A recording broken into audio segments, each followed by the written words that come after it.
Nice 20 year. Yeah, it's 20 years with the Marine Corps. Yes, sir. Started back in, you were 18 years old in 1976. 1976. I hadn't graduated high school at the time. I went down and ended up signing up. And back then in the 70s, you could sign up and like leave. I remember that, you know, I had gone down to the, I think it's called MEPS, and I had gone down there and everything was good. And I was leaving the next day. So they took you back, and I enlisted from Orlando, Florida. So I saw my dad that evening. I told him I need a ride to the bus station tomorrow. And that was it. I was gone. I was gone to Paris Island. So that was the next day? The very next day, I was on a bus. So it's, you know, the whole process probably took like less than a week. Probably a couple, maybe 2 or 3 days or something like that, where I probably went down and saw the recruiter, and then went to MEPS in Jacksonville, Florida. Came back to Orlando, got on a bus, and left. I mean, that's just the way it was back then. So a pretty interesting start. Kids were a lot tougher back then. Yeah. There's a lot of, I mean, I know several 18 years old that wouldn't. It's kind of surprising. I have helped to encourage several young people along the way. I've been back to Paris Island probably 20 times in the last 23, 24 years. And that's in Orlando? No, Paris Island's in South Carolina. That's where our where you boot camp is, yeah. Mm-hmm. And any time that I influence somebody and they end up in the Marine Corps, I always tell them, if you graduate boot camp, I'll be there. So I go to every graduation of anybody that I know that's going to graduate. I go to their graduation. It's just cool to go back to Paris Island. One of the things that Marines know about that place, or the Marines that went through there, there's yellow footsteps. Really? Yeah, there's yellow footsteps on the asphalt. And when you get to Paris Island, you're generally on a bus. My story was a little different. I wasn't on the bus. You may have seen commercials where the bus pulls up and this GI runs on and he's just slobbering mad and he's yelling at them, and the kids are tripping over themselves getting off the bus. They get out there and there's yellow footprints. They tell you to get on the footprints, get on the footprints. And so it's always cool to go back there, even at this age, 65 years old, you know, and I go back and I stand on the footprints when I'm there. That's what we do. That's neat. Yeah. It is cool. It's really cool. So they put those there, like there's several footprints? Oh yeah, there, there's a whole platoon's worth. There's like, I don't know, probably 70 pairs of footprints out there. And even if you go to the museum, the Marine Corps Museum in Quantico, Virginia, they have a little yellow footprint thing there in the museum. It's pretty cool. You know, it's just, that means a lot to any Marine that's gone through Paris Island. Oh yeah. So like y'all get off the bus and first person goes up. They just start yelling at you, and everybody's scared to death. Nobody likes to admit it. You know, most kids when they get there in the first place, it's a lot of street tough kids. You know, tough kids. You generally end up with a lot of kids that are from questionable backgrounds or rough backgrounds, I guess I should say. You know, so you think you're a badass when you get there. So those DIs start yelling at you and stuff, it scares the hell out of me. And you know, a lot of people will say they weren't scared by them, but yeah, they were. Yeah. Yes, they were. I remember watching Gomer Pyle, man. Yeah. Sergeant Carter. Yeah, Sergeant Carter. He didn't take no bull, man. No, Sergeant Carter was a good beginning. If you ever saw the movie Full Metal Jacket, somebody said that today. I can't remember the gunnies. That was where they were. It was a helicopter pilot with when they're like a gunner or something on there. Wasn't it the helicopter and the gunner? So no, that was Black Hawk Down. Okay. That might have been Black Hawk Down. The movie that had the gunny in it that was really the closest to what a real drill instructor would have been that movie, Full Metal Jacket. That DI in that movie was the real deal. He actually was a Marine Staff Sergeant. I believe he was granted or given an honorary promotion to Gunnery Sergeant. Really? Which is, I retired as a Gunnery Sergeant after 20 years. Okay, what is that exactly? Well, you got your enlisted side and you got your officer side. So the officer side is all, mostly guys that have gone through college, got college degrees and stuff, then they join.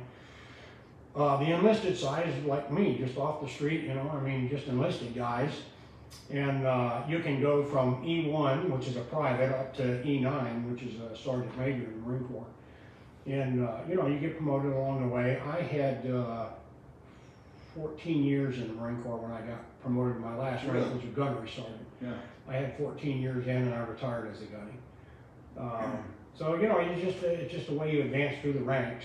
Which one do you like the best? You like being the gunnery sergeant, definitely did? the best. Yeah. You know, I mean, by then you know what you're doing. The Marines that are working for you have expectations. You know, you're supposed to know what you're doing. You're the guy that answers all the questions. So you answer all the questions, and you provide a communication between the enlisted folks and the officers. In my case, I did electronics work. I did technical stuff in the Marine Corps. The first 4 years was different. I have that on my notes. We talked about me being a ceremonial Marine. Yeah. But 16 years of my career was spent doing technical stuff. I actually worked on the air traffic control scopes, just like you have in a tower.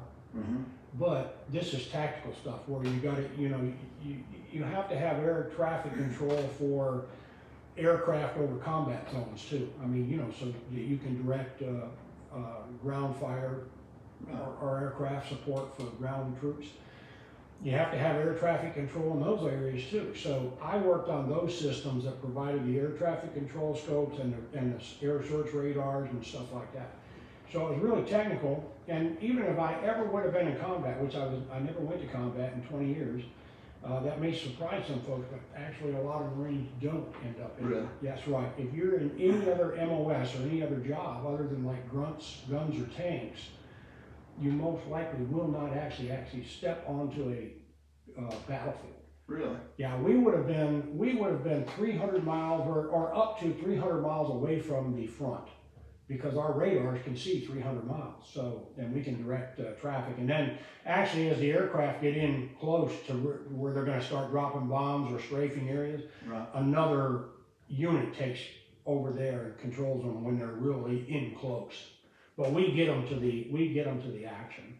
That's pretty, yeah, I mean, that's fascinating, really. You know, there's a lot of stuff that goes on in the background when it comes to combat. Of course, all the glory does and reasonably should go to those that are actually on the ground fighting, front lines and some of that. The tankers and all that stuff. You know, I mean, they're bad dudes. Yeah.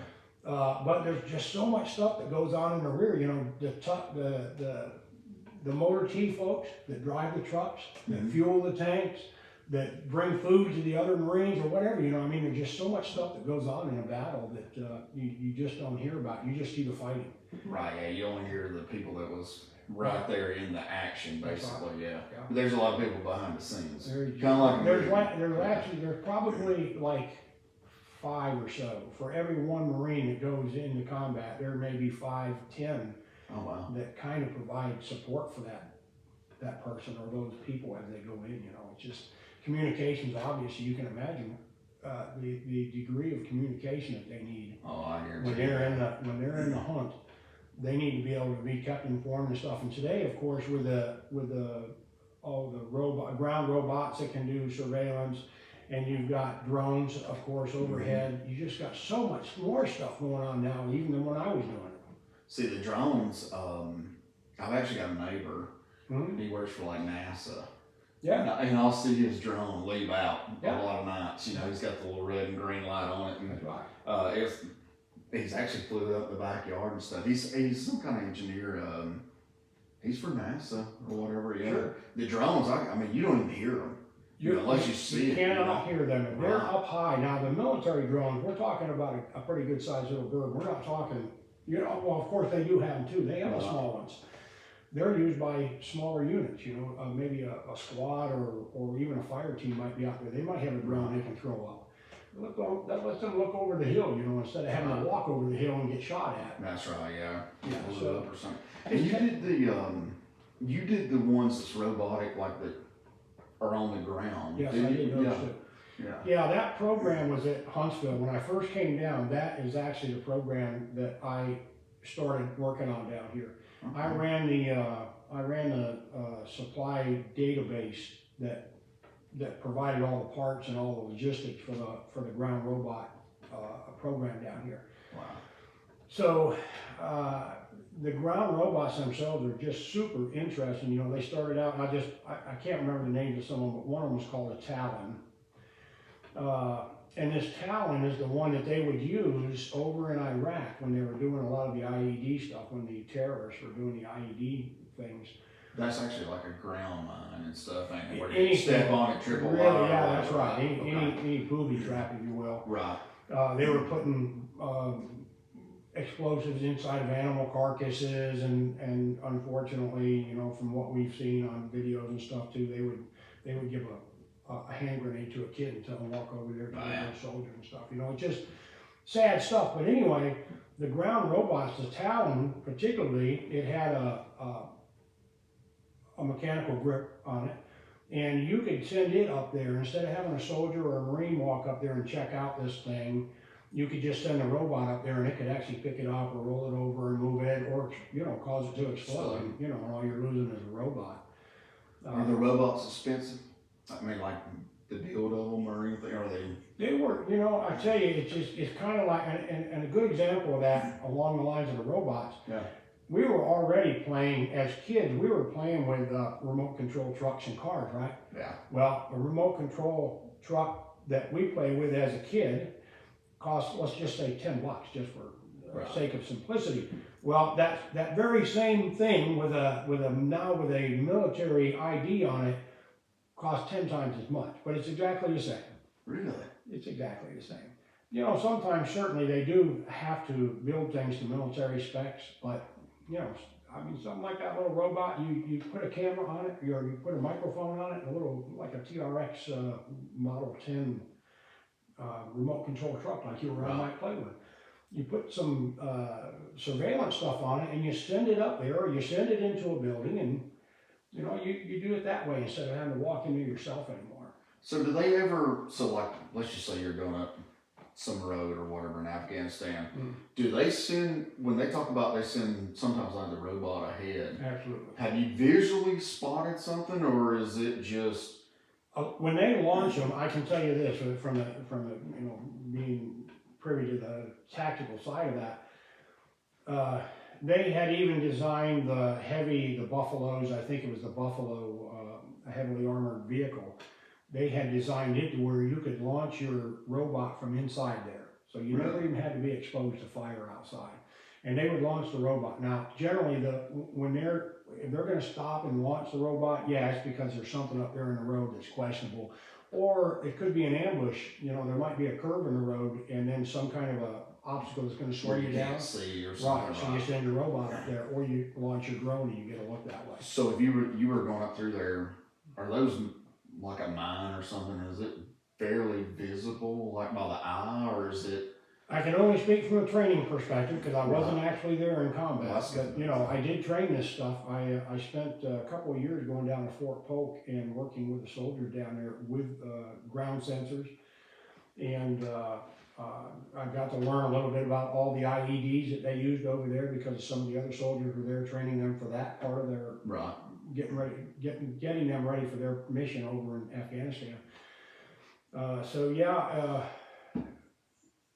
There's always, I mean, from the training perspective, there is, you use what's happened over there. That's why we know, like, so what I would teach, I didn't necessarily, that's right, I didn't necessarily have to be on the ground myself, but somebody brought back all that data, all that knowledge, and they gave it to us as instructors, and then we would go out and teach that to the soldiers in turn. So this is what you got to be aware of, you know, if you see a dead cow laying in the road, yeah, it's probably not a dead cow. It's not just a dead cow, but it's probably, you know, it may be booby trapped. So there's just all kinds of knowledge that filters back to the rear, and then folks like myself are lucky enough. So y'all kind of try to learn to like identify those kind of things, like the animal carcasses, that kind of stuff. It's important because you're the one that's arming these kids in this, in each little facet. You know, I did ground sensors and I did ground robots, and then someone else would come in and teach them how to use the drone and all that stuff. So you don't want to send any kids over there that don't have the best knowledge you can give them. Yeah, for sure. Yeah, it's a responsibility. So y'all studied like so I mean, you studied basically like what Iraq uses as bombs and kind of where they place them and that kind of stuff. Then, whenever you were, we were, I was thinking about this earlier. Whenever I saw that you'd been to Korea, you've been in Korea. Been in Korea 2 times. So, what part of was you in like North Korea, South Korea, or just No, the there's countries? the place that we would go to in Korea, when I was there as a Marine, I would go to a place called Pohang, Korea, which is down on the southern tip of the peninsula there, South Korea. Right. I also ventured back to Korea probably 4 or 5 times, traveling with another retiree. He was a retired Army Sergeant Major. And we would go back to Korea. Now, when I went back to Korea as an Army contractor, I was working on Patriot missile systems.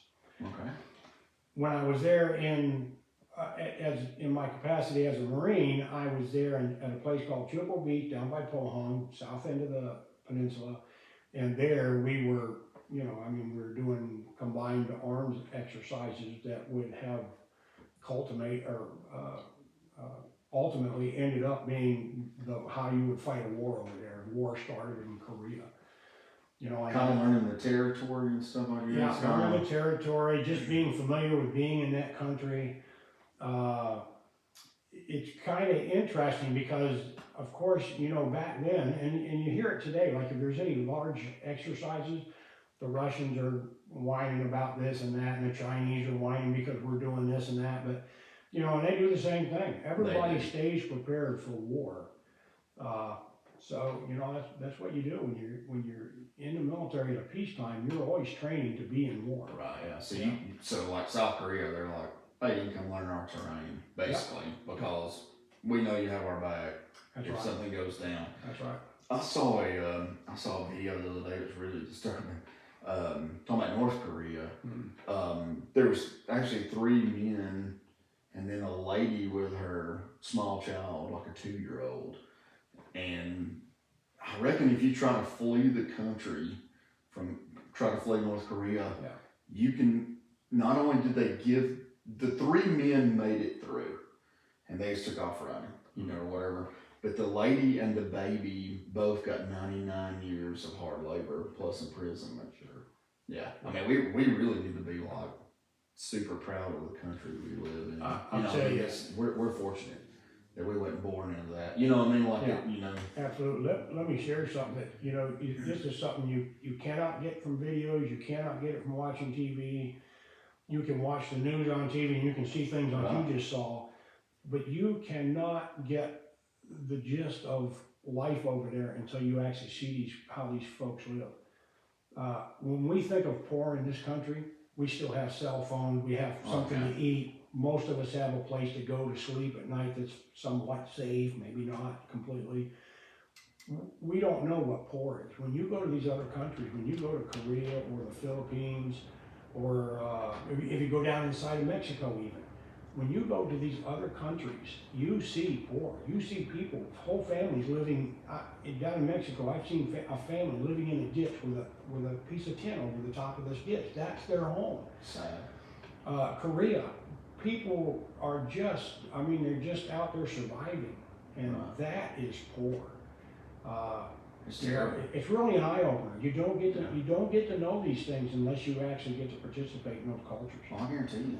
That's what with the Russian-Ukraine war, seeing. I mean, basically, if let's just say Russia pulls out, I mean, it'd basically be like Germany when It really would. When Hitler came out. It's like your country is torn up. Yeah. That's what. I watched a show a while back. It was after Adolf Hitler. It showed like the European country stuff. There was like hundreds of thousands of kids that didn't know where their parents were. Sure. And it's an eye opener. It really is. Think back to our Civil War.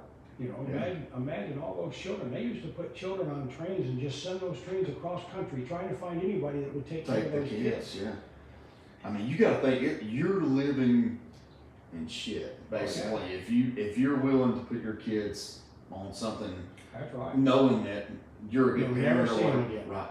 Yep. Just hoping, a prayer that that's right, they will find somebody that would take them. I remember seeing in that documentary or whatever, there was like a couple places where people would they would go and there was just like pictures of kids like all over the wall, Yeah. and they were actually trying to find their kids. And the men, you know, the men between like 18 and 40 or so, I mean, they were almost non-existent anymore. That's right. You know, and I know Ukraine's probably not the greatest country in the world, Right. but I don't think we should sit back and let Russia do what they're doing. Do you? I mean, kind of what's your opinion on that? You know, I don't want to see us get involved. Personally, I do not want to see us get involved as far as putting troops on the ground. Right, yeah, no. I certainly think that we should support them. I don't know for a fact their status with NATO. Right, yeah. That should come into play. Did they have the opportunity to join NATO and they chose not to? We're still supporting them, even if they didn't. But, you know, that's part of that game too. You know, if you want to be part of this alliance, if you want us to help you be part of the alliance. Right. So, you know, I don't believe that we should put troops on the ground, like my own personal opinion. See, I don't like that either. I don't like the support, you know, just weapons. Because we always give it back. And I'm Right. sorry, that's just a fact. We've gone and fought these wars for other folks, and I get it. We're the United States of America, and I'm proud of it. I am too. But I hate putting our troops on the ground, and then we go over there, and like in Vietnam, 50,000 lives, and we gave it all back. We just walked out. What was the whole purpose in the first place? Right. We shouldn't have been there. We weren't going to go fight a war and win a war. We shouldn't have been there. We need to finish. Yeah. In other words, We need if to you're gonna finish. go in there, you gotta I finish. just hate that we, you know, so many young American lives get Yeah, wasted and stuff like that. over really something that's not our fight, Right. but it's just hard to sit back and watch, you know. You know, the Russians had been to Afghanistan, got their tails kicked and went home. The French were in Vietnam before we ever went in there, got their tails kicked and went home. Then we turn right around and do the same doggone thing. You know, Yeah. we go in there and we get our tails kicked and we go home. And people don't like to admit that we have, you know, somewhat lost battles or wars, but Vietnam was not a winning endeavor. No. Afghanistan was not a winning endeavor, so, you know, call it what it is. Yeah, that's right. Yeah, see, Russia too, you know, growing up, people would always say, man, if Russia, but seeing their plan for Ukraine, Yeah. I mean, it's almost like, I mean, there was, you know, people taking pictures with missiles out that didn't blow up in the middle of the streets, and, Right. you know, I think one, I might have heard it on Leland Live, I don't know if you listen to, like, Leland Live, some Russian guy, he threw like 15 grenades, and none of them went off, and he finally had to surrender. But supposedly they bought this stuff like back in the early 70s from Pakistan, or you know, it's like Well, you know, tanks were running out of fuel. that's, you know. that's one of the things that we know about Russia. During my period of service anyway, from the 70s to the 90s, the Cold War kind of thing, you know, there was always this fear factor between us and Russia as to who had the most missiles and all that stuff. Right, yeah. Well, nearing the end of the Cold War, we knew then that even though Russia had a lot of tanks and they had a lot of submarines and they had a lot of airplanes, it was a small percentage that would have ever functioned. Right, Because yeah. they didn't have repair parts. So outdated. Yeah, it was outdated, and you know, that's the kind of knowledge that ended that Cold War, because you know they just couldn't keep up financially. No, Now we're not in such great shape. no. That's what with China too, you know, like Yeah. China and Russia supposedly having meetings and stuff, but you know, you got, if China tried to fight us, I almost feel like it would be crazy, because everything we have is made there. Yeah. You know, I mean, it would, if we cut them off, I mean, it would be. It's certainly something that every good, concerned American should be thinking about that stuff every time. You know, when we say, so what, it's made in China. And it's not just us, it's our leadership. They're the ones that have to stop that trade. Right, yeah. You know, and you're right. It should be a scary prospect that how are we going to get through those first few months, or maybe even the first couple of years of life, because we depend on China for We do. almost everything. I mean, almost everything. I guarantee you everything on this table is made in China almost.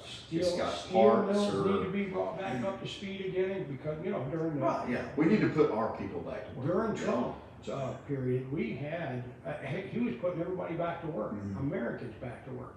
Now we're right back to being totally dependent on everything, energy, parts, pieces, I mean, everything, so.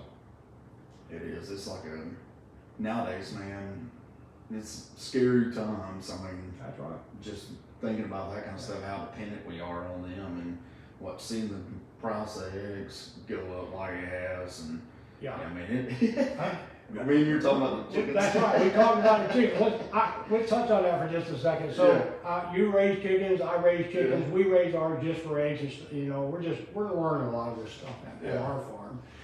And, so as I was revealing to you, a lot of folks, the chickens generally stop laying eggs in the winter months anyway, because they're molting. And the winter months, if you want to keep your chickens laying eggs, from what I understand, you just got to put some light on them, you know, and they think the day's longer, so they lay. Right, yeah, they need like 12 hours or something. Yeah, something like that. So during the winter, your chickens normally cut back on their egg laying anyway. So, but online, of course, because we're so doggone enthralled by everything that's online. Online, there is a conspiracy theory that's going on. It's beginning to dwindle now, but everybody was thinking it's because of Purina chow, Purina animal feed. Right, the chicken food. Yeah. Purina is also involved somehow in the selling side of the eggs, you know, at the supermarket. So now we have a new conspiracy theory that says Purina purposely is messing up the chicken feed, so we have to go buy eggs, and the eggs are now what, $5-6 Oh a yeah, pound. they're expensive. Yeah. Yeah. So I mean, it's just interesting that those kind of things. I find it funny. I do too. Will you ever know the truth? No, you'll never know the never truth. know. Could they do it? Absolutely, they could. Oh yeah, they could have been a heartbeat if they wanted to. Yeah. We already went through the thing with the dog food too. If you Yeah, the dog food is just a couple years ago. Remember, they were saying there was a lot of dogs all of a sudden getting cancer and dying and all this stuff, and it was a big deal. Well, all the feed's coming from China, so who knows? So that could be a conspiracy theory. There you itself. go. Yeah. There you go.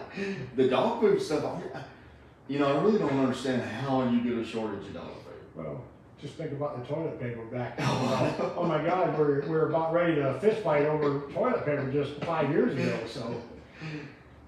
Working for the railroad, man, I've learned to use the woods, and There you go. which I've been going from there for 5 years now. But yeah, I think if things keep going the way they're going right now, a lot of people are going to learn to use the woods. oh yeah, that's right. Which a lot of people were kind of, I hate to call them like doomsday preppers. I guess they are. But people's growing gardens, they're buying livestock now, and all that kind of stuff. And So how silly is it now? I mean, oh yeah. Meat got high. Meat was outrageous. well, it's still pretty bad. Yeah.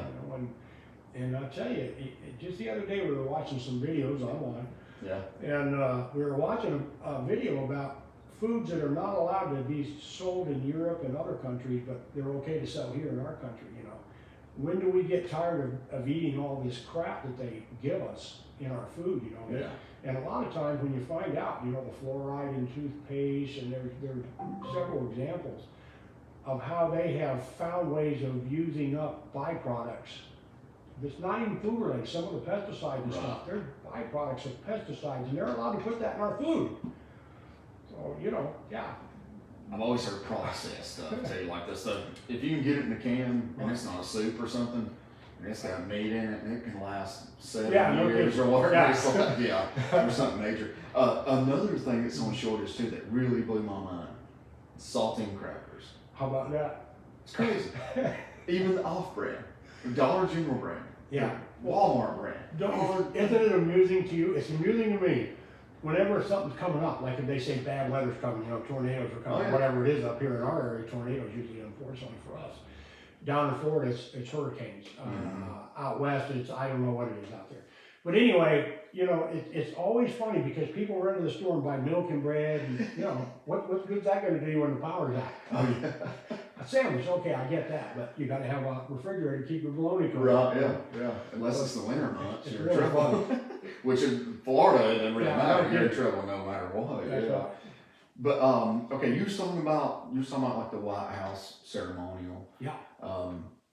Talk about that a little bit. I think that's interesting. That was my beginning in the Marine Corps. I arrived at Paris Island in April of 1976, and I recall the drill instructor referring to me as a Yankee White. Never knew what they were talking about, and you certainly didn't ask them. I just remember being referred to as a Yankee White. Well, later on, I found out that a Yankee White is somebody that is predisposed or slated to go to the White House or to go to Camp David. Okay. And don't ask me how. I was not that good of a kid by any means when I was growing up a young man. But somehow I ended up in boot camp. I was identified as a Yankee White, which is somebody that's going to get a top secret clearance to work with like the president or maybe at the Pentagon. So they were actually selecting you like pretty high then, yeah. Before I ever even knew anything about it.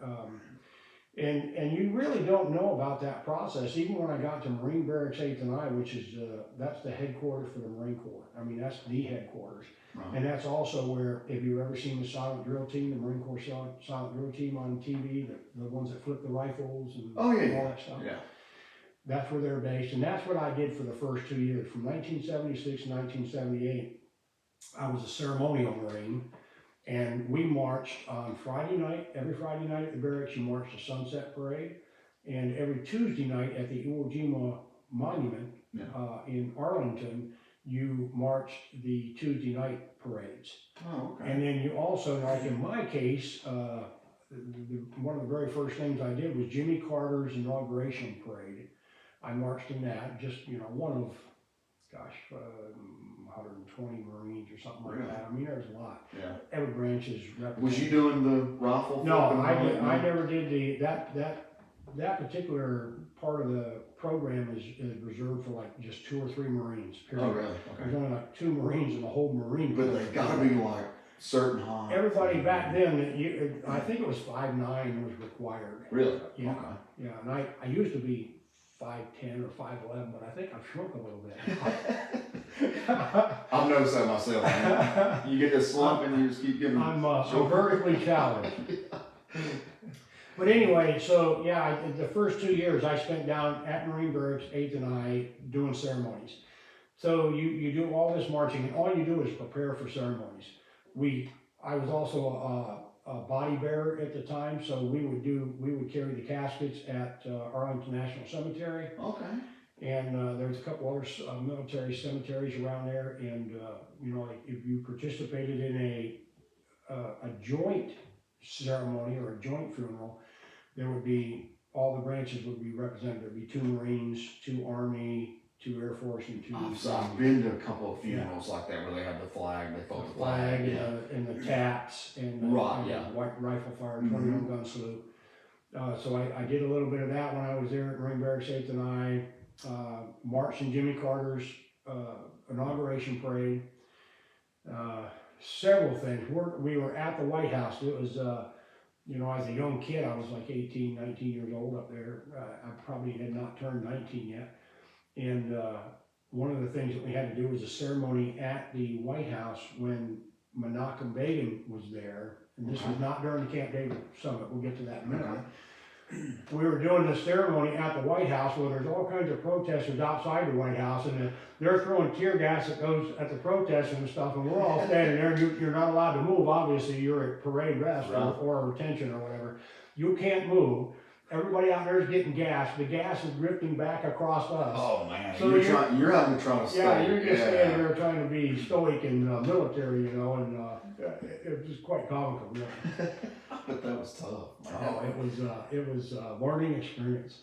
And while you're a ceremonial Marine up there, you also learn how to do the troop and stomp, as they call it, because we would have been the ones they called, had anything happened physically at the White House, we would have been one of the units that would have deployed there immediately. Okay. So y'all have been some of the first ones, like right on the scene. Yeah, we would have been protecting the president, or we may have been directed over to the congressional area. Right. wherever they would have told us, there was 2 or 3 different areas of responsibility where we could go. So that was all part of that too. Washington D.C. was, for a young kid, never really had done any traveling or anything like that. I mean, it was pretty cool. And eventually, I ended up at Camp David. In '78, I went to Camp David, which is the presidential retreat. And I was up there when Menachem Begin and Anwar Sadat being the president of Egypt and Menachem Begin being the prime minister of Israel, when they came up for the Camp David Peace Accords with Jimmy Carter. Right. I was one of the guards that was up there for that.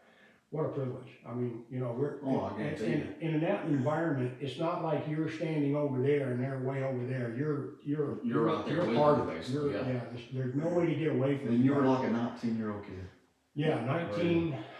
Well, I would have been 20 by then. I would have been 20. Still young. Oh yeah, and this, that's what's really amazing about stuff like that is however that worked, however they know who they want up there, is already taken place. So, there's very few mistakes made in duty like that.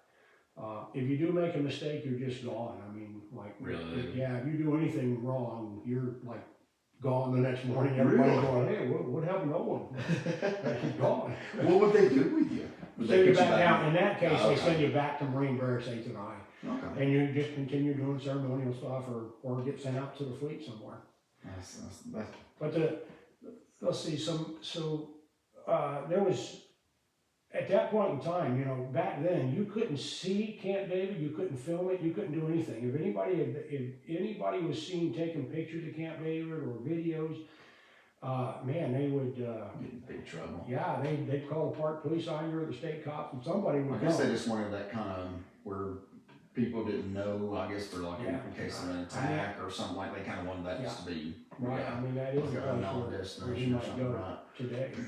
So it was pretty interesting. You got to see Billy Carter, who's long since passed away, but Billy Carter would come up there occasionally, and you would see senators and congressmen and stuff like that. And then you just do what you do. I mean, we're there to guard that facility and those people. So you do what you do, they do what they do, and everybody gets along, and pretty cool. That's neat, man. Yeah, I mean, that's really, that's one thing with the military people, the things y'all get to see and the people you get to meet, and things like that. I mean, you should, you know what I mean? I mean, like you're gonna fight for the country. I think you should. I think presidents should make it like a trip all the time. If they're around one of these bases or whatever, to stop in. Isn't it interesting that such young people get to do what they do in the military? I mean, tank commanders, a 20-year-old tank commander, I mean, it's just incredible. A 20-year-old will take a squad of Marines out, 12 Marines will go out into the field under the direction of a 20-year-old. I mean, it's incredible. Makes a man out of you quick. Yeah, it sure does. I guarantee you. It sure does. That's cool, man. It really is. Talking about, you were in Arizona? Yeah. You stayed in Arizona a while? So, after my... How was that? I mean, I've been in Arizona one time. Yeah. I remember flying out west for the first time. I was actually on my way to Camp Pendleton, California, and I remember flying out west, and I was looking out the window of this airplane, and things just start to fade to an ugly brown after you pass over the Mississippi River, right? Yeah. So I'm flying out there, and I'm thinking, wow, this is different. And you get out there in those areas, Arizona and California, and I happen to be in the Mojave Desert just about the whole time. I was in the desert areas in Yuma, Arizona, and in Camp Pendleton, California, and 29 Palms, California. Right. Just incredible to get out there in the first place. And so this was after a short stint. I had done my thing with Marine Barracks 8th and I and Camp David, and then I got out of the Marine Corps for just a little while. I remember you I stayed out for about, I think it was like 6 months or 8 months or something. And I was doing construction work, went back doing construction work and stuff like that. I was doing construction work one day, and I was thinking, gee, I got out of the Marine Corps just so I could come home and climb scaffolding with material on my shoulders. And I'm not kidding, I dropped that stuff. I was working with a brother-in-law at the time, And I dropped that stuff and I went down and re-enlisted again, and off I went again, this time to 29 Palms, California, and a new MOS, new job and everything, and gone again, and ended up in Yuma, Arizona after school. I went to tech school in 29 Palms, and ended up in Yuma, Arizona. And Yuma was where I think I put down on there a little bit about, I ended up riding rodeo for 5 years. There was a military rodeo association, who would have guessed? But there, and it still exists, there's a military rodeo association, so you can get like TDY orders, TAD orders, and you can go ride rodeo as a Marine, or Army or Air Force, anyway, they all come, you know, so. So I ended up out in Yuma and did a little bit of rodeoing, ran some wild Mustangs. Back in the early '80s when we were doing that, you would go to Sparks, Nevada, and you would go to the BLM corrals up there, and there would just literally be thousands of horses that they rounded up, and you know, it's kind of like it was like chaos. You would pull up with your stock trailer and you'd say, okay, we're here to adopt so many horses, and they were like $25 back then. So it was just, you know, the best you could get out of that was total chaos. So you would end up with a stock trailer full of horses. Everybody paid their $25, and you take these wild Mustangs home, and you didn't know much. You know, back then we didn't have videos to watch or anything like that. So mostly what we did was what we saw in westerns, you know. So you're like, we get these horses and a break on them. Yeah, really, that's what it was. I mean, it was comical sometimes what we would get ourselves into with these Mustangs and stuff. And those were wild, so they just absolutely wild. Never been touched by people other than, you know, running them through a squeeze chute and putting a freeze brand on them, and they're almost always ill too. The wild Mustangs coming out of the desert areas anyway are almost always really ill. You got to give them like 2 or 3 or 4 courses of antibiotics and stuff. Oh, okay. So it's such a learning experience to be around wild Mustang, and then couple that with a bunch of Marines that get out there and drink some beer and think they're cowboys, and you can just oh yeah, fire up here, hold my beer. Hold my beer, what's this? That's the only broke bone I ever had was on a bull. Yeah. Yes, and that ended my career. I did that for 5 years. I rode bulls for 5 years. I still have a good friend, David Nichols. He was one of the Marines I was with, and he was a bull rider also. And he just kept right on riding. I had probably quit around the age of 30. It's probably one of my last bulls. And David ended up being a roommate of mine later on, as we were getting really ready, you know, closer to retiring and stuff. And David, being a roommate, he was telling me he was riding bulls down at this ranch, and I can't remember where it was at. It's down by Palm Springs somewhere, but he was riding jackpot bulls. I said, well, gosh, that sounds like fun. And I think I was about 36 years old when I got on my last bull.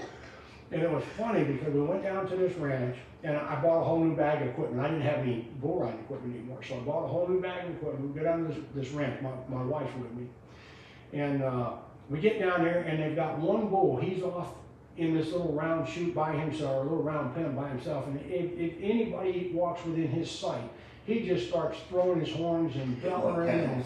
And I told my wife, I said, I guarantee you, I haven't been on a bull in 5 years. I guarantee you they're going to roll him up there and call my name, and you bet they did. And it was everything I could do not to get on that bull. I did not want to get on that bull, I'm telling you. You like the thought of another. Yeah, by the time you're 36 years old, you're starting to think you're a little more. You know, you're not quite so indestructible. And sure enough, they rolled him up there, and I did get on him. We put a rope on him. David obviously helped me get the rope on the bull and stuff, you know, and I'll bet you I didn't last 2 seconds. They opened that gate, and I probably let go. You beat my longest run. I'm telling you. I did okay. When I was a young guy and I was doing it, I did okay at staying on the bulls, but man, oh man, I'm telling you, that last bull, I'll bet you I let go as soon as they opened that gate. If you lasted 2 seconds, that was longer than me on the bull. I can tell you that right now. It hurts some. Yeah, my brother, he always kids about. He'd say, "Here comes Jacob Gill." My gosh, that was bad. You know, when they're out the gate up. That was always like a running joke with him, you know. And one time I rode one, I think it was in Hayden, but it was like an oversized rope and steer, it wasn't a bull. Yeah. And I'll never forget, I rode that thing almost to the buzzer, back then, well, in the Little Britches or whatever, it wasn't Little Britches, it was like the Junior High Rodeo Association. Yeah. You only ride it for 6 seconds. Yeah. But it was so funny because I got through It's a long 6 seconds. It is. It's very long, yeah. And it was so funny because my face was really dusty, and you could see where I'd been crying. You know, my like cry lines or whatever. Yeah. Adam never let me live that down. There was a ranch when we rode out of Yuma. We had a military rodeo team, if you will, out of Yuma, and we would go ride these different rodeos. And we would always go to this ranch called the Skyline Ranch in Phoenix, Arizona. Okay, I've been to Phoenix. That's where I've been. Okay, cool. Yeah. The big toaster. Yeah, that's right. That's yeah. right. Surrounded by mountains and stuff. Yeah, it's brutal in there. But we would go over there. I think it was on Wednesday nights. It was called a Jackpot Rodeo, and it was up at the Skyline Ranch. And I think it might still exist today, but I don't think it's a rodeo ranch anymore. But we would go up there and we would ride bulls up there. And they had for the longest time. I got underneath a Scottish Highlander bull. Got huge horns on them. Big horns. Shaggy animals. They look like prehistoric beasts. I think I know what you're talking about. They're pretty short. They're not big bulls. They're short, but they're huge. My wife's wants something like that. A real miniature version. Yeah, there you go. But a bigger version of it. Yes. They had a picture of me hanging behind where you paid for your jackpot that night on Wednesday nights. They had a picture of me hanging up there. I got under how I got out from underneath that bull without broken bones or hurt. Because there was a picture hanging there at where you would pay, and it was like an arm sticking out this side with a horn, and maybe a cowboy boot sticking out over here, and just a big dust cloud with his head in the dust, right? That was me getting just demolished underneath there. But I got out of there without being, hurt. Seriously. I was sore the next day. It was just amazing. They had that picture hanging there for a long time. People don't understand the strength of those animals. It's incredible. It really is. It's incredible. And I've tried a couple of horses too. I tried a saddle bronc and I tried a bareback. If somebody turned one out or something, I'd say, yeah, I'll take him. So I'll tell you, a bucking horse hurt me worse. I mean, it hurt worse to ride a bucking horse. Yeah, the bull is just a big, powerful thing, and you just kind of got to get in rhythm with it if you're lucky. Yeah. But the horse, man, they buck hard. Oh yeah, they're strong animals, man. I mean, look at some of them. When they rope a cow or whatever, they tie it around the saddle horn, that horse goes backing up, and that cow goes down. Yep. I mean, they're extremely strong. That's amazing. Now, on the, whenever you was talking about like the corrosion control, what is that exactly?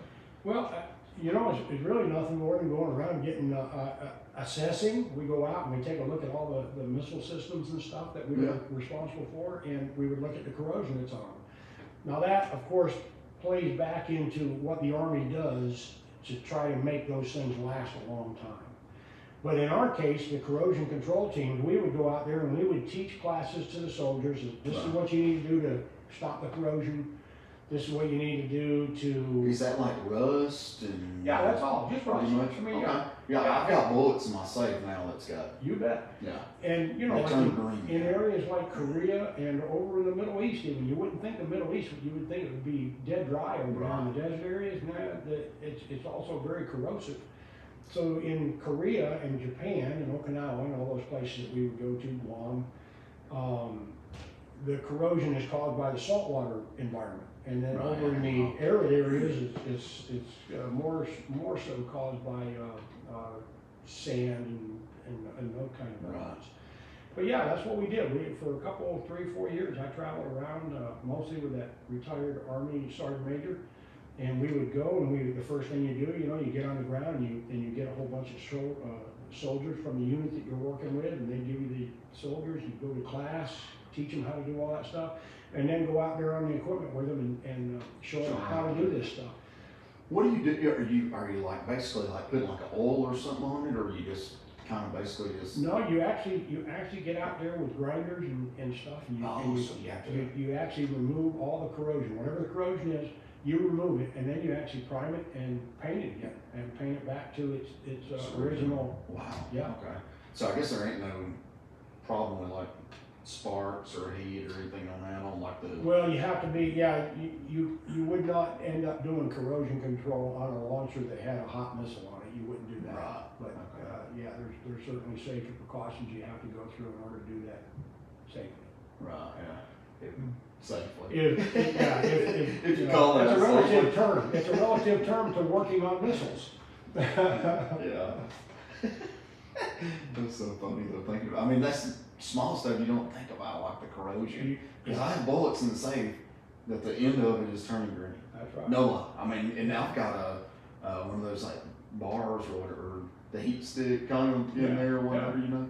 And whenever you got out, me and you were talking about this beforehand with the COVID.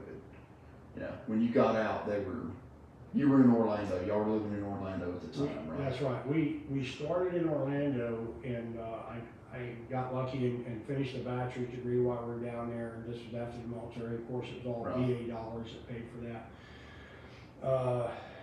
And you know, and then we ended up migrating up to Michigan, where I told you I was working as I did all the technical stuff for the small school system that I went to as a kid.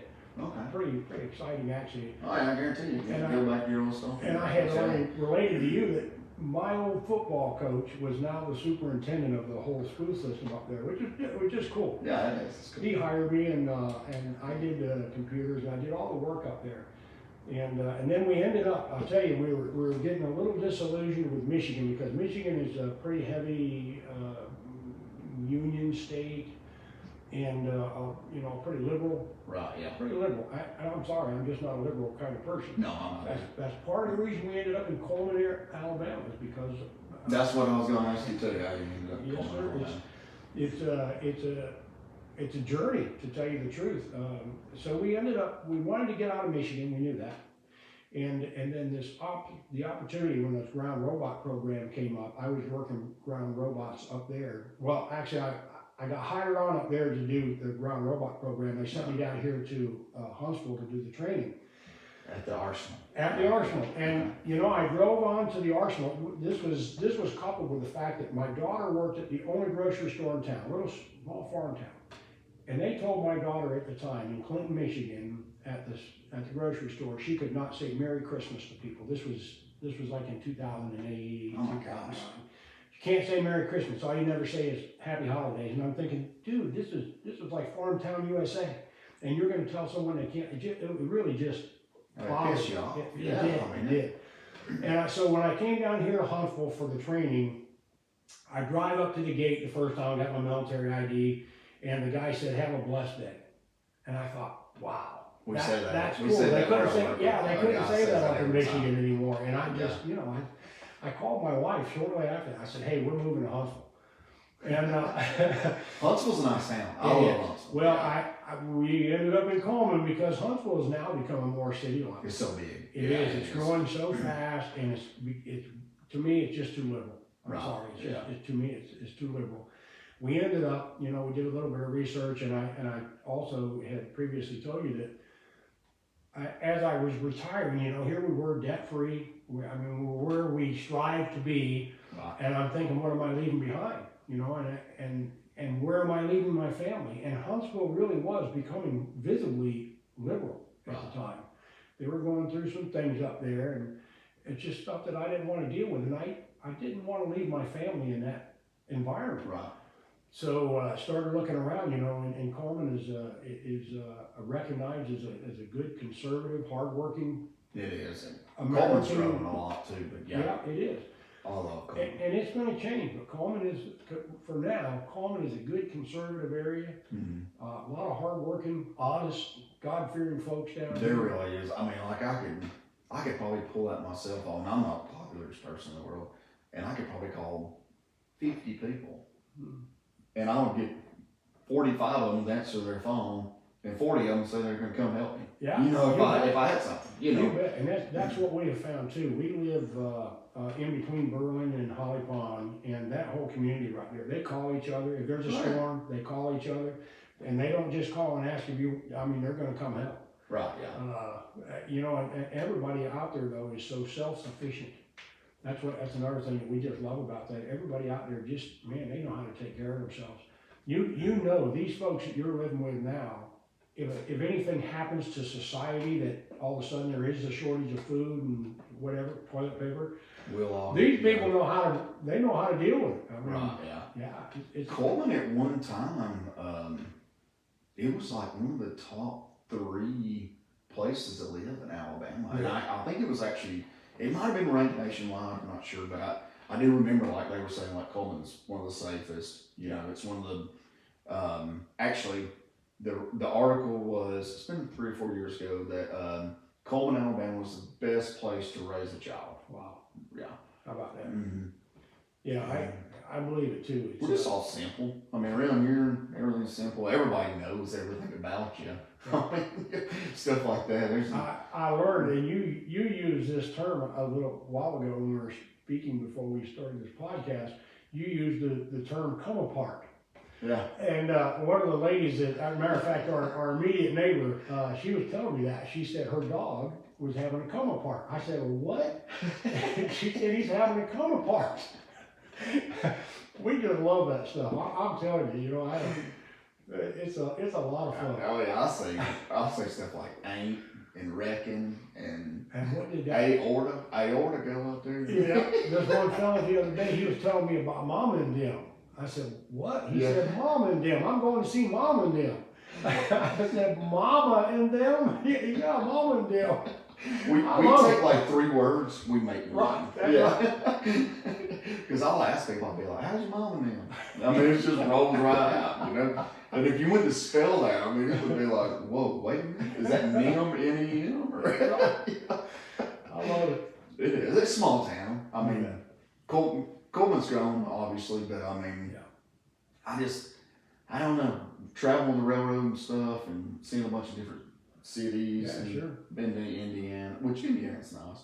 I mean, most places I've been to is nice, and then I've been places where it's terrible, you know, and you're like, golly, I'm so glad I cannot wait to see the Coleman exit, you know, on my way home. You know, it's to me, it's you know, a lot of us today in our country, we pursue an easy life. Mm-hmm. For a lot of people, that's the American dream, you know, making however you do to make your money, but make sure that you get all your fun in there and your vacations and all that stuff. I've kind of come full circle, you know, being down here in Coleman and running that little farm there. We've got, you know, several animals and just a small farm, 10 acres. But it's a real treat to be kind of full circle. I am enjoying doing the work right now. I'm enjoying doing physical work. You know, I work for your dad right now, and you know, I'm always out there picking up equipment or whatever we're doing. I mean, this is what we're here for. I mean, to work. You spend your whole life thinking, gosh, I can't wait to retire. Can't wait to retire. I already tried that for a year. It's not cut out like the people say. It's just not what it's all made up to be, you know. Yeah. I much more enjoy working and just being out and doing stuff and actually doing work. You know. I think honestly you live longer. I really do.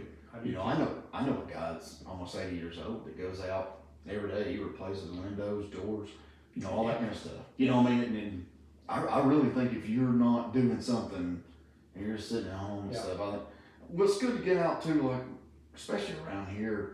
Almost every single job involves the community or being around different people. And I mean, you know, my dad, he loves to talk. I love to talk, you know. Thus, podcast. That's right.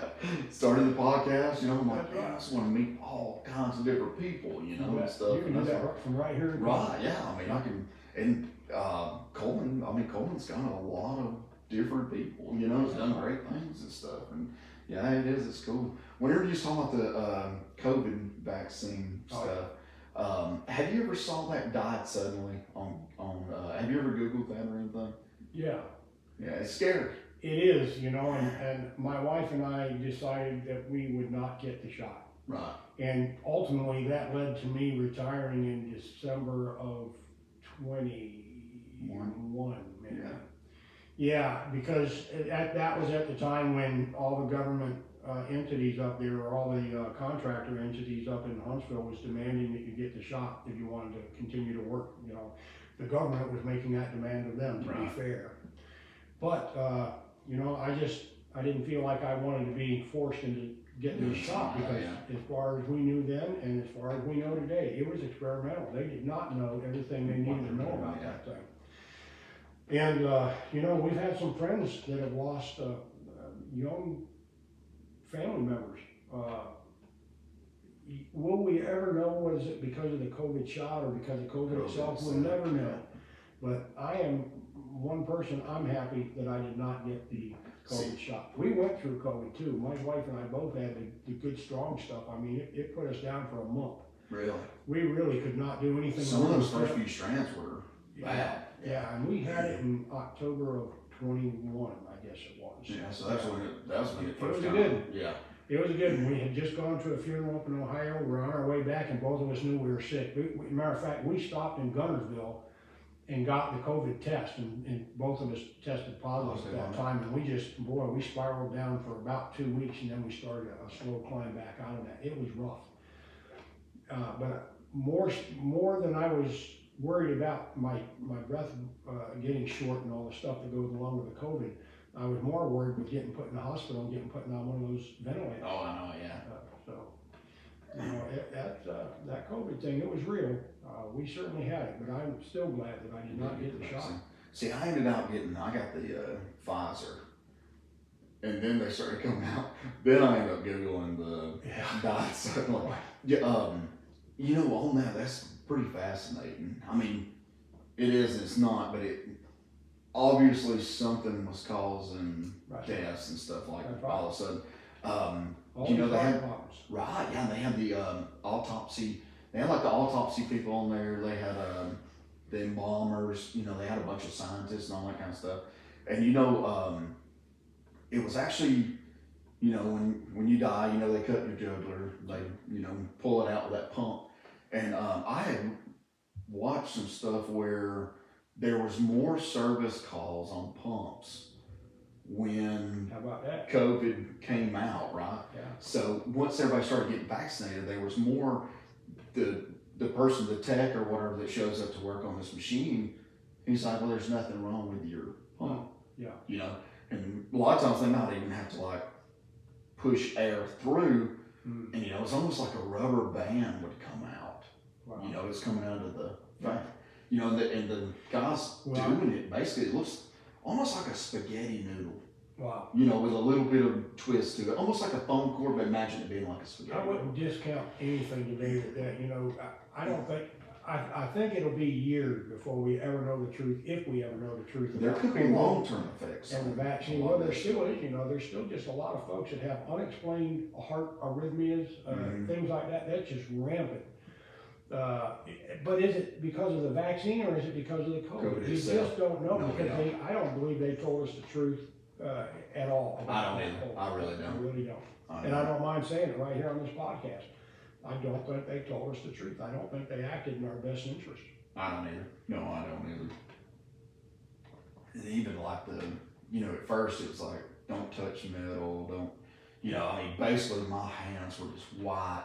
Yeah. I could make a fist and my knuckles would crack from using, you know, the sanitary stuff, you know, washing my hands so much and stuff. And finally, I'm just like, my gosh, I'm not going to take anymore. Well, I'm glad that it finally ended. And, you know, I was one of those people that I had a couple of altercations, discussions about wearing a mask and stuff, you know, and it was just ludicrous sometimes, you know, the situation that you would find yourself in, and somebody saying, oh my God, you don't have a mask on. Well, you do. You're okay. Yeah. So wear your mask. Leave me alone. You know, and it's just, it really was. I mean, we learned from that. We should have learned as Americans. We should have learned just how much influence our media has on us right now. That's right, yeah. I mean, it was total chaos, and everything that they said, everybody would just kind of like run over here and do that, run over here and do that, run over here and do that, just because they said that on the news, or Dr. Fauci or whatever his name is would say this or that. You know, people would run over here and do this, and then you, after you do that 2 or 3 or 4 times, and you think that don't make any sense. Mm-mm. No, but they keep shoving stuff at you, so you just keep reacting. They're still advertising all the time on where the Pfizer's got this now, you know, that's out or whatever. And I hope it ends. I hope that we're on the downhill slope of that now. I hope that I hope that we've learned a lesson. I don't know that we have, to tell you the truth. Now we're going down these roads with the transgender thing, and you know, everything just gets blown up into. It does. You know, and it's stuff that, gosh, I don't care what you believe in, and Right. I literally don't. I don't care what the next guy believes in. Believe in it. That's cool. Don't push it on. Don't push it on me. That's right. You know, don't push it on my family. And for God's sake, don't be teaching that kind of stuff in schools. Reading, writing, and arithmetic. That's what schools are supposed to be for. That's right. And nowadays you can't even, a Gosh, kid can't yeah. say 2 + 2 is 4. It's got to be this big, long, drawn out thing where it's like, Yeah, as long as no you get kidding. as long as you get the damn answer, it shouldn't matter. Yeah. You know what I mean? But they want you to show your work. And even if you just say 2 + 2 is 4, well, you've got 2 and 2, 2 and 2 is 4. You can't do that. Yeah, You know, I mean, this homework stuff. that's right. And they tell them that you can't use those old methods. Right. You can't use. They work for basic years. math. That's right. They've been working for a long time. You know, it's just, there's some things that, and I think we're allowed to have those opinions, you know. I do too. I mean, I'm Certainly somebody might complain about that, you know, saying those things on this podcast, but it's okay. Yeah, I don't care. No, I don't either. No, not at all. Yeah. All right, so I got to hear you sing. I sing at church. And that's the only place I have sang in public. So, and whenever I sing at church, I go to Oak Level Baptist Church out there close to me. Pastor Etzel Riddle. Okay. I sing when it's me and him and Kenny Bailey. We'll get up there and sing as a trio.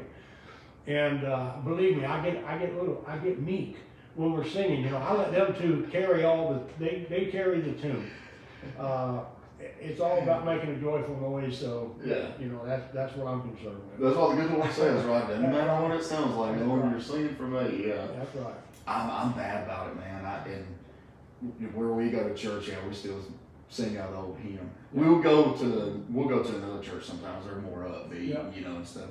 And but over here in the old hymn, I mean, you sing "How Great Thou Art." That's right. You know, when long ago they sang "Jesus Loves Me," and Yeah, I know, told that you, kind of stuff. you know, when I was a little kid, I would go to church with my paternal grandparents, and they sang at church as a couple. Yeah. And sometimes they would have this fellow named Buck Smith would sing with them. They'd be a trio, and you could just see my grandfather get irritated with this Buck because he was such an enthusiastic singer. I mean, he's all over the place, and he's up and he's down, and he's got his hands on their shoulders, and he's really comical. feeling it, Yeah, he was, and my grandfather was just this stoic guy that would stand there and sing, you know, and my grandmother, she had her own little voice. I can't remember what they call her particular range. Just a good old country voice, Oh, yeah. right? And so it was always fun to watch them as a kid, and they're still my greatest influence. All I really care to sing is gospel music. really. Yeah, that's it. I mean, I sing some, but all I care about is gospel. Sometimes I'll be down in the bathroom, you know, it's got the right acoustics and stuff. There you go. And I just go like, "How great thou art," you know what I mean? That's one of my favorite ones over there is the "How great thou art." And I always like it too. You got the older people, and especially from where we're from, you know, it's not washed in the blood of the Lamb, it's washed Oh my goodness. in the My blood of the family- Lamb. My family picks at me about saying wash. Am I saying it wrong? Wash. I guess it sounds funny to them. They're always picking at me about saying wash or wash. I washed it. Yeah, we're like, "Are you washed in the blood of the Lamb?" You know, yeah, this is beautiful, man. Yeah. It really is. Let's see. I want to make sure I covered it. I mean, talk about Okinawa a little bit. Yeah, let's do that. Uh, Okay, Okinawa, you know, Japan. during World War II, Okinawa was one of the battles that the Marines are known for. Iwo Jima was probably the biggest battle that we're known for, but Guadalcanal and Okinawa, you know, there were several battles where Marines made names for themselves. Mm-hmm. Okinawa, if you care to look it up any time in the future, I mean, there's like nothing left of that island. Same way with Iwo Jima, nothing left. They bombarded those places from the ships with the big guns for days before they ever. How big a like island is that? Like Okinawa, if I remember right, it's like 70 miles long. Oh, So it's a pretty good size island. Yeah, it's a good size island. The north end of the island is all jungle and elevated environment. The south end is more flat and more modernized, or Oh, really? Okay. yeah, metro areas down there. And you know, we spent like 6 years total between Korea, me deploying to Korea from Okinawa, Japan. We spent about 6 years over there. And we really loved it. The family, I got to take the family with me. I didn't. The Marine Corps didn't pay me to take them. I just took them on my own. You know, Right. and my wife would live out in the village with the Japanese people, the Okinawan folks, and we just loved it. Where would you like live? I mean, like, what did your shelter look like? Well, you know, I'll tell you, this is interesting, and it just. I love hearing this kind of stuff. I'll tell you, because I've also lived in Florida. I spent, you know, several years growing up in Florida.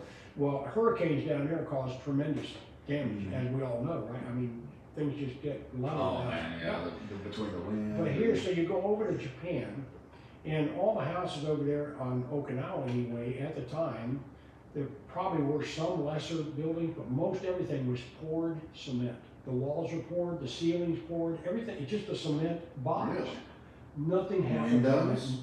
Oh yeah, windows. Windows? But all the windows have bars on them to stop things from flying through them and stuff. And nothing happens on that island. I'm telling you, there was one hurricane, typhoons as they're called over there. Right. Same thing, it's in a different direction or something like that. But anyway, that typhoon had come onto the island, you know, so it's approaching, just like down in Florida. I mean, you get 2 or 3, well, at least one whole day of strong winds. And I Now, mean, do y'all have news reporting like this? Oh yeah. Okay. Yeah, so you get like a whole day of this strong wind that builds and builds and builds, and we were in like 140-mile-an-hour wind over there. Okay. And what happened was it moved onto the island. The eye came over the island, then it backed off, and then it went again. So I mean, we had like 3 whole really days. dumps 3 a lot on days. there. Oh yeah, it was Goes 3 back days out, of goes back. extreme weather. Nothing happened. We never even lost TV over there. Really? They do everything out of cement, and so you wonder, well, why can't we do that here in this country? Well, I don't know why we can't do it in this country. At least make shelter. You know, or something, maybe. It's not as pretty, it's not as refined as what we do down there in Florida, but everybody gets wiped out every year down there. Oh man. Nothing happens over in Okinawa, Japan. I mean, there is some damage, I guess, but you don't. It's so minor that. It didn't. Is a lot of those structures, you think, for tsunamis too? Yeah, they, you know, we did not experience anything like that, a tsunami over there. We lived 100 yards from the seawall as it was over there. The beaches are more like seawalls over there. Okay. We lived 100 yards from the seawall, and we were close enough that when the storms were super bad on that side of the island, we would get spray from the ocean on our house. Really? Yeah. So, but still, again, there's just nothing happens. I mean, now over there, if a tsunami would have come, we might have been in a little trouble. Right. There was a hill up there on one of the Marine bases just above our house. There was a hill, so that's where everybody would have been running. If something like that would have came up. Yeah.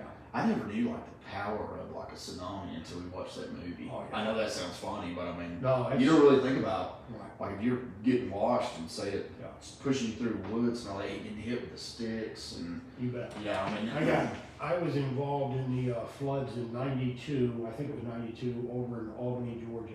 Mm-hmm. We were stationed over there at the time at the Marine Corps Logistics Base. I had a brother living out in town, and it was kind of interesting because they already knew that, and the weather that we were dealing with had gone way north of this area, but it was all coming down that Tennessee River lock and dam. Oh yeah. Right. So they knew days in advance that it was going to flood. They're telling you, folks, we got to let this water out because it's got to go down to the Gulf. People just didn't listen. They didn't listen. You know, and even in one case, I had this one fella told me the flood stage was going to be 17 feet, right? Wow. He had marked up in his yard 17 feet, and I said, no, it's not coming up in your yard 17 feet. It's going 17 feet in the air. Right. That's how high this flood's going to be. 17 feet. It's going to be over your house. Oh, Oh no. People didn't believe it. Well, sure enough, the next morning, several people had rented U-Haul trucks and all that neat stuff. They had rented trucks, they had packed those trucks, and then they just sat there because they didn't believe it. The next morning, the trucks were underwater. Their houses were underwater. So it was really an eye-opener to go through something like that too. And the one thing I always remember about that flood, you know, we got out and we did some rescues, and the Marines from the base there, we got out and we worked with the community. Most people on their roofs and stuff like that. So that point, yeah. So we got out and done that, and we also, for the next several months, if I remember correctly, we would go out and help folks. Like, you got to strip everything out of your house after a flood. You can't even keep a porcelain sink. Really? Yeah, everything is, because of all the dead and decay in the water, nothing is salvageable. So everything's got to come out of those houses. I never thought about that. Yeah, how about that? I knew you would have like material damage, you know, like sheetrock, that kind of stuff, but I never thought about it. I can't even begin to describe to you what it looks like to go into a house that's been through a flood because of the food and the mold and the milk. I mean, mold this thick. Oh, wow. But anyway, so you go through all that stuff, and the one thing I remember about that flood that I will never forget is ants, red ants, fire ants. Brought them up.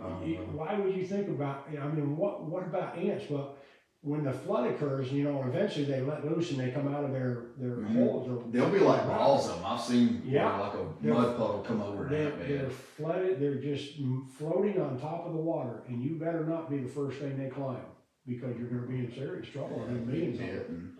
Yeah, I'll never forget that.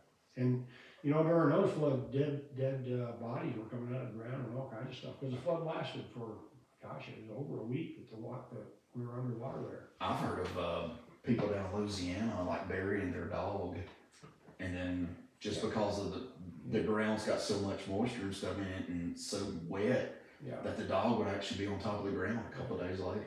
You know, I've heard that before. And I worked down around like Ocean Springs and Gulfport and all the way into New Orleans.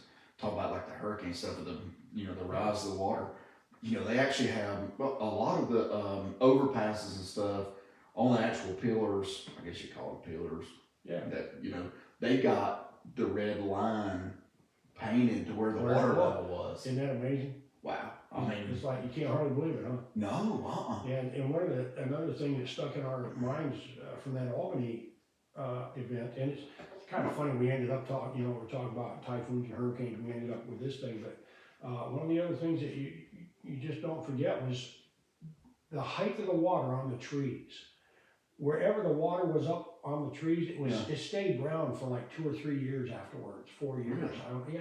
It was like a dead tree from here, but everything above was still green. Just from the water being so contaminated. Just from the water being so nasty and contaminated, yeah. Well, you got to think too, I guess, like the gas stations and that kind of stuff. I mean, if the water comes up over them, then the fuel's got to go into the water also. And I never thought about that. Yeah, that's interesting. Yeah, you know, it's just events that we participated in or were caught up in because of all the travels in the military. Yeah. It's you know, it's a good life. I mean, 20 years in the Marine Corps, we traveled around. Got to see a lot of places. Pretty interesting life. Yeah.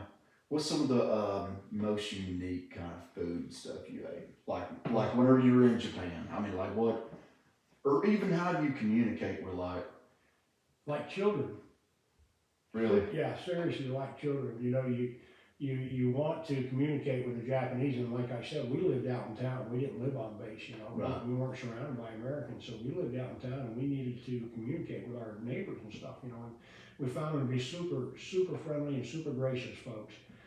And you know, we would communicate with just 1 or 2 or 3 words, or a lot of hand gestures and stuff like that. So, you know, we managed to get through that, and we still have today. My wife went back with me to Okinawa I think it was about 4 years ago we went back. And we actually went out in town and we found these the Japanese or the Okinawan folks that we had befriended before, you know, and we just had a good time. Here we are 35 years later, and we're still talking with our hands and using one letter, you know, conversations or one word conversation. That's neat though. I mean, you were a very good neighbor, and they were very good neighbors, even though you might not have understood each other completely. Right. Yeah. I mean, they always included us, you know, like whenever they did their little Okinawan type ceremonies around the neighborhood, and they do that kind of stuff over Yeah. there. They're very family oriented, and everything involves the community. It's not just a just a core family thing. It's a Right, like community friends and thing. family. Yeah. I mean, they basically they're And everybody. they always came. They would come down and include us. They'd take our daughter and they'd take her around, and I think it was a New Year's thing. They would give her Japanese coins, money or something. Oh, really? Yeah, they would include us in everything in that neighborhood. It was just great. That goes a long way. So I mean, It sure yeah, does. especially which we got a lot of like Spanish people here Yeah. at work, and Yeah. whatnot. And You bet. I've actually become friends with a lot of those guys that's on like the Brick and Cruise and stuff, and some of them I'm not really sure. There's one guy who just smiles all the time. Yeah. He's just so happy, it's like, Yeah. but he knows, hey, that's my friend, you know what I mean? That's Even right. though we can't communicate together, it's like, I've had that same experience with. I just worked not too long ago with some Guatemalans, mm-hmm. and I'm going to tell you, they're hard workers. Oh yeah, they All are. they care about is working, and always have a smile on their face. It's like kicking an ant pile. I'm telling you, when it's time to do the work, they're working. Oh yeah, these Mexicans and stuff that do this block and brick and all that. Yeah. They work from daylight to dark. You bet. I mean, and you could pull up to a job site or something, or even when they was doing our house, you could pull up. It's like 2 or 3 guys is doing this, 2 or 3 guys doing this, 2 or 3 guys, and then their boss, he's on his hands and knees working the same way. They got their music playing. They're saying they're so glad to be here. You're not kidding. I couldn't imagine. I have a great amount of respect for them. I do too. I really do. Hard-working men, and they care about their families. And that's all they care about. And you don't see, like with them too. How many times you ever went like into a gas station, you saw them in there buying a bunch of candy, and they're very conservative with like their money and stuff. Yeah, I do. I appreciate them and their work, honestly, and they do a really good job. I think they live like we used to. It's exactly the truth. Yeah. I mean, we used to be. Well, that makes sense. I think we were just a family-oriented society, but it's been several years. Right. They'll even. I would come when we were building this house. One of them would bring like tortillas. One of them brought steak. One of them brought vegetables. Yeah. And they were underneath the shade tree. Yep. They're all out there. And as soon as I walked up, which I know their boss real, pretty good, and he speaks good English, and thank the world to him. And first thing they did, Owen, it's like. And what's not to like about it? Oh man, and this smell coming off that. Yeah. They have just like a small little. I guess it was a gas grill, but I mean they were cooking those, making burritos and stuff. But I was like, oh my gosh. I remember getting out of my truck. That's the first thing I smelled. I'm like, oh my god. I got to go and check out what they're doing. My wife is from Yuma, Arizona. From the Okay. years that I So did spent you out meet there. her there when you was? I did. Okay. I met my wife out there, and she is an awesome Mexican food cook. Really? She tears it up. She makes us green chili burritos and tacos and stuff. She's a good cook. That's what my daughter. If you even mentioned going out and eating. You want a Mexican? I want cheese dip and tortillas and yeah, it is. But well, man, I have enjoyed it, brother. Let's make sure we went over everything though. This has been a good. You know what this we has didn't been- talk about? Let me talk about this. Let's go Just for a it. second. Let's Let's talk go for about bicycle racing. Yes. I still race bicycles. I'm 65, and I'm blessed in a way because I've got a Marine Corps brother, and believe me, we're brothers just as much as any blood brother. Tim Like is his name. He's my age, and several years ago I asked him if he wanted to run a marathon. I had gotten myself really out of shape after the Marine Corps, and I was struggling to figure out how to get back out of that condition. And I decided I was going to run a marathon, and I asked him if he wanted to run one, and he had already done at least one. I'd never done one, and we ended up we get started, and I think I've finished around 50 marathons now, something like that. Tim he went on to finish the whole 50 state thing. You can run in every state, and I don't know where else he's run a marathon. He's probably finished over 100 now or close to it, if not. But anyway, from the marathons, I said, well, what do you do after marathons? And I thought, well, how about an Ironman triathlon? So I tried an Ironman triathlon, and I managed to finish it. You get 17 hours to finish. When I finished mine in 14 hours. Really? That's Yeah, good. yeah. So I finished my first Ironman, and I thought, well, I wonder if that was just a fluke. I mean, you know, I was in my 50s at the time, and Those are tough, by the way. they are tough. Yeah, we need to tell them like what you have to do too. I'm going to tell you. So you swim 2.4, and then you bike 112, and then you run a marathon, 26 miles. It's got to be done within 17 hours, right? So there's no goofing around. I mean, you're almost constantly moving. Yeah. But you'd be surprised if you just continue to if you make forward progress all the time. You don't, I mean, other than getting changed out of your swimming and stuff, but if you just keep going, don't stop, keep going, pace. You'll make it. But anyway, so I finished that Ironman marathon, and I thought, well, maybe that was a fluke, so I did another one. And I finished it. It took me like 15 hours, and I didn't train for it at all. Really? I really didn't. It was kind of silly because, you know, once you do something like that, you get this mental boost because I've done it. You know, I've done a marathon, so I know I can go do a marathon. So you do another marathon, and then pretty soon you do the triathlon thing, right? So you do an Ironman. And then when I finished that second Ironman, I thought, well, that's enough of that. What do I do now? What do you do after you do a 17-hour or 14-hour event? And somewhere along the way, someone had introduced me to endurance bicycle racing. And I checked out this race down in Florida at Sebring, and you go as far as you can go in 24 hours. So this was cool to me because I don't want to get into a pack. Like if you see a bicycle race, like even He's worried about wrecking. yeah, I mean, you don't want to get that. You don't want to get in the pack and be, you know, jostling with each other and all that stuff, like on the Tour de France. Right. I don't want that. Didn't interest me, but You wanted to finish. Yeah, someone told me about this 24-hour event, and I thought, well, shoot, that sounds cool. So I jumped in my truck, took my bicycle down to Sebring, and my brother was my crew. We didn't know what the heck we were doing, but we show up there, and I'm on an upright bike, a regular upright bicycle like you would ride. And we get down there, and I think I went 236 miles. I was in pain. I couldn't hardly walk. Ways. Yeah. But the funny thing is, you know, I went 236 miles on my first attempt, and I was off the bike eating food. And so you are able to take breaks, and you don't have to consecutively. No, you don't have to do anything. It's just totally you against the clock. And so I'm off the bike eating food and taking a rest and going to the bathroom and all kinds of stuff. You know, all these other people are serious about this. They don't get off the bike. The serious people about these 24-hour races go 400 and 500 miles in that time. Oh God.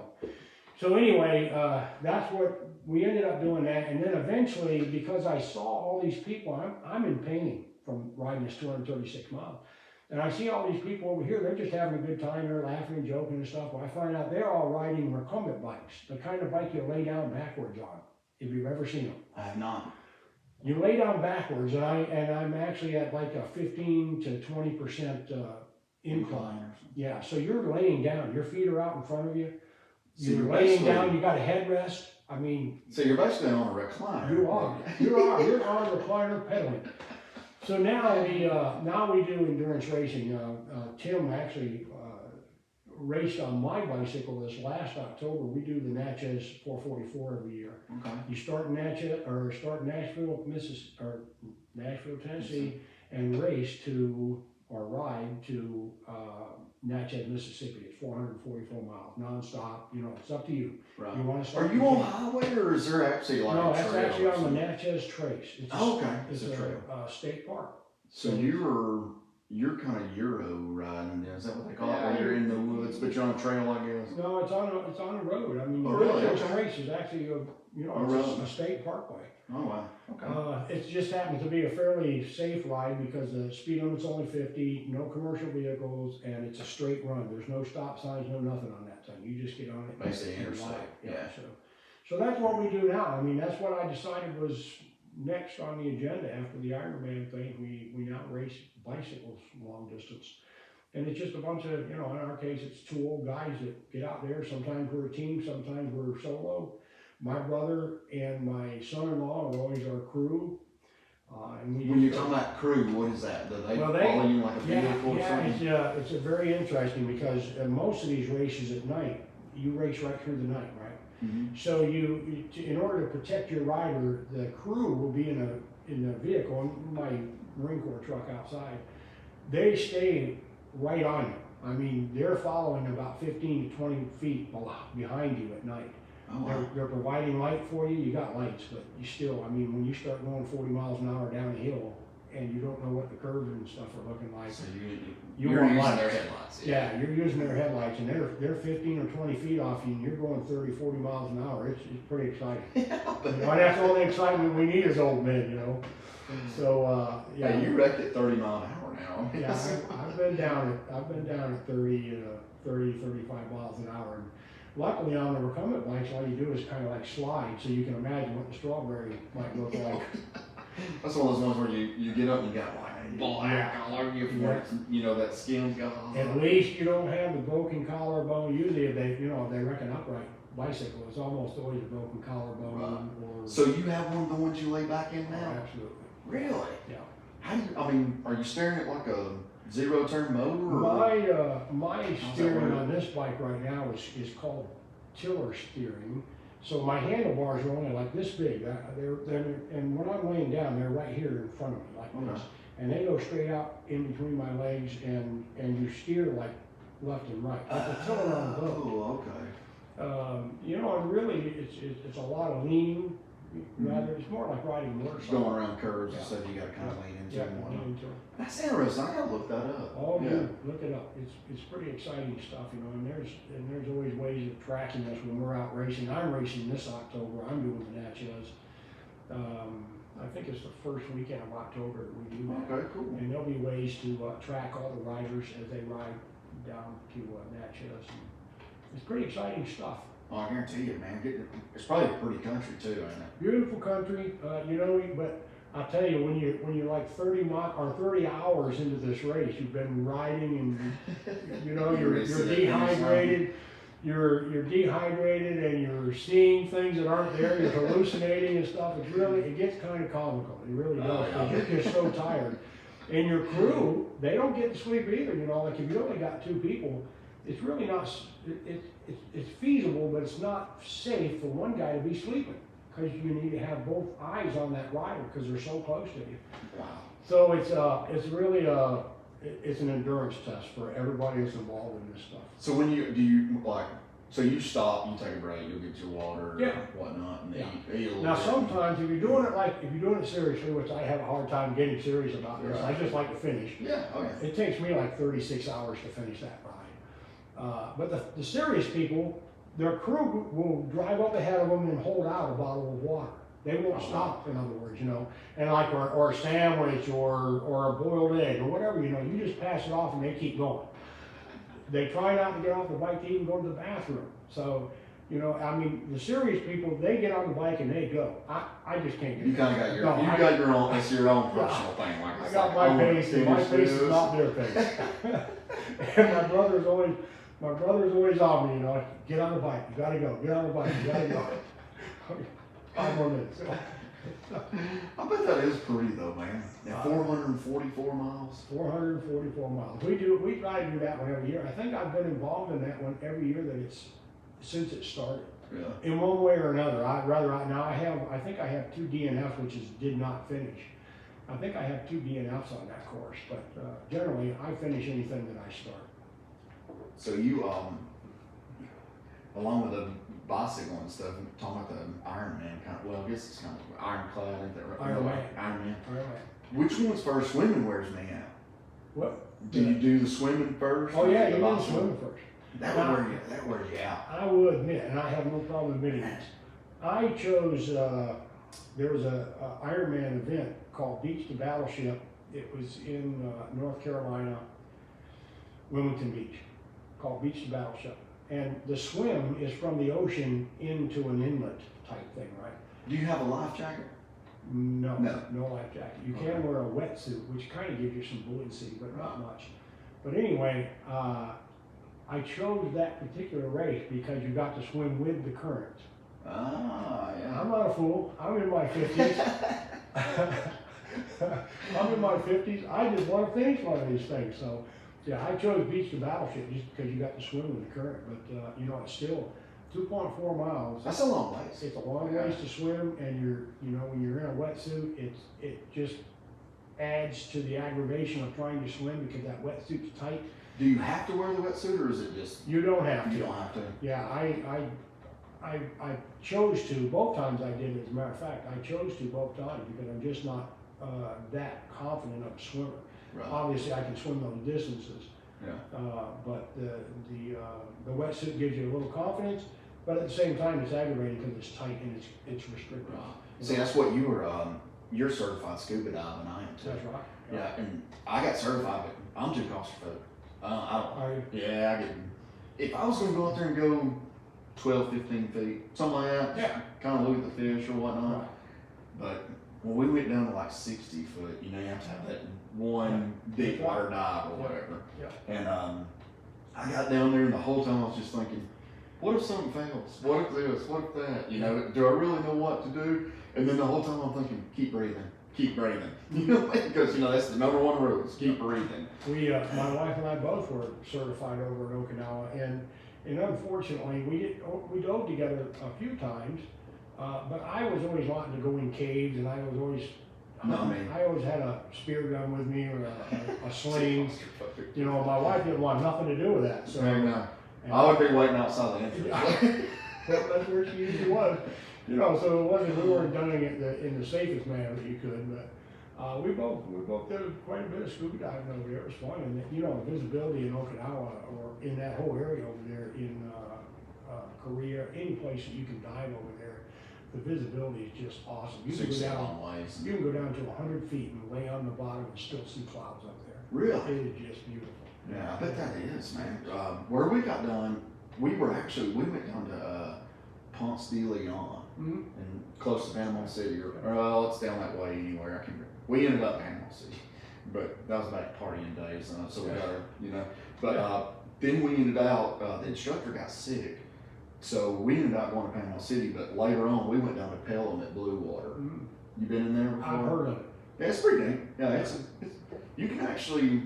It's an old rock mine. Gotta be great, right? Mm-hmm. Yeah, it's pretty good. A lot of people had like the cheese whiz. They'd spread the cheese whiz out and let the fish come up there and stuff. Yeah.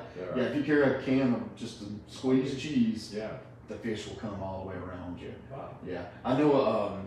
Our instructor was actually talking about how funny it was. Like if you're scuba diving with somebody that hadn't been over there or whatever, he would take the cheese whiz and like spray it on their back and stuff.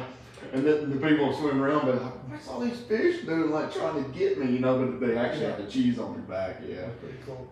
But I've always been very claustrophobic. Like going into a cave or something, even a cave on land, I don't do them. Yeah.